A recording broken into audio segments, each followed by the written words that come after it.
It is still early morning when we arrive at the flat of Dieter and Vito, a duo better known to the public as Deutsche Vita. We are greeted by a visibly irritated Vito.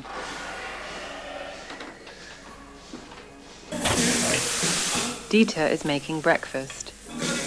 Warten wir und dann essen wir das, ne? Dieter says cooking relaxes him and helps him unwind.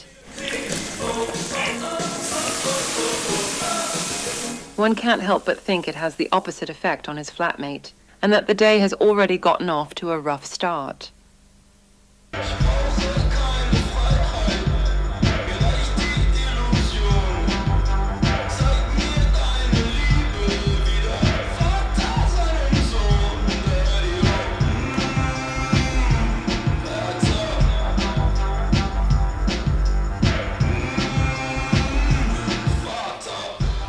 Then, just as the boys are finally getting started on actually working on some music, their endeavor is stopped abruptly by a knock on the door.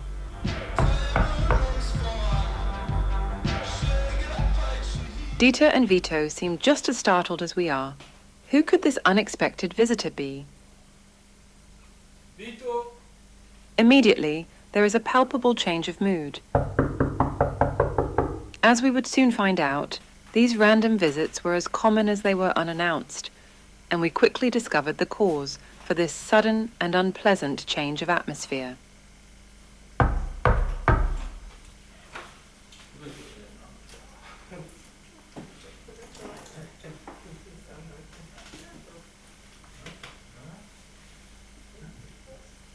Whoever this late visitor was, one thing was certain.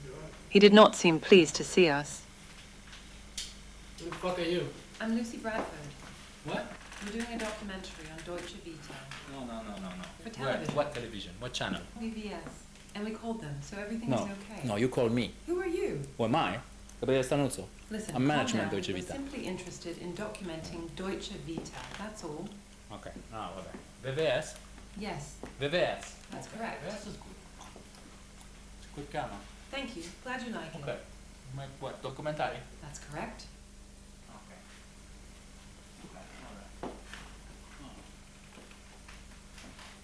Upon their manager's arrival, Dieter and Vito seemed to almost instinctively hide in the kitchen like two terrified children, waiting for a bad storm to blow over.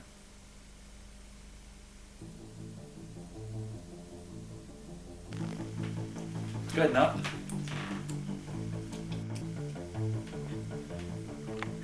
Mozart. Gabriele Stranuzzo seems oblivious to the detrimental effect he has on the artists he pretends to represent. Even as a seasoned journalist, I must admit, I immediately felt unsafe in his presence. Some people just have talent. Since the boys chose to remain silent in the kitchen, we decided to try to use this opportunity to interview Gabriele.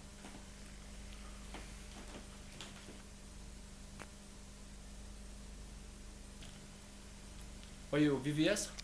Yes. Good channel. Although he was initially apprehensive, knowing who we worked for seemed to make him reconsider once again. Okay.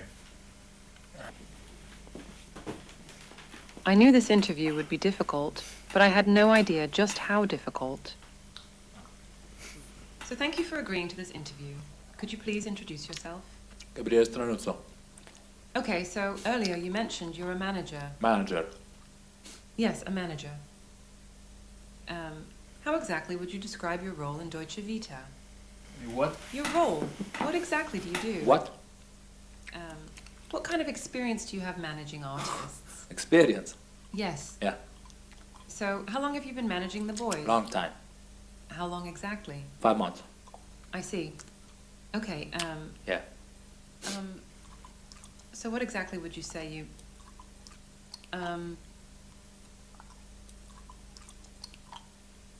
on. Okay. The boys seem to avoid you since you arrived here. Yeah, okay. Is that usually the Okay. case? Listen, here. Can I have the microphone? What happened? Are you leaving? We're just trying to ask you some questions. Good luck. Good luck with the documentary. Where are you going? Patrick.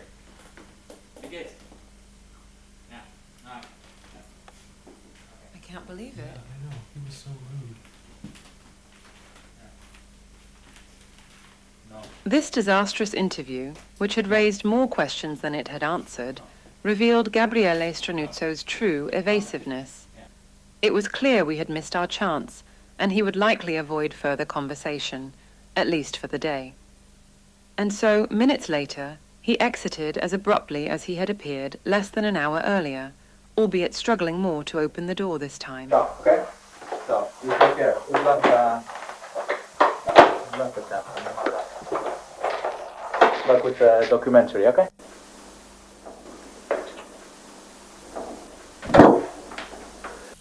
Their manager's sudden departure marked a sigh of relief for the boys.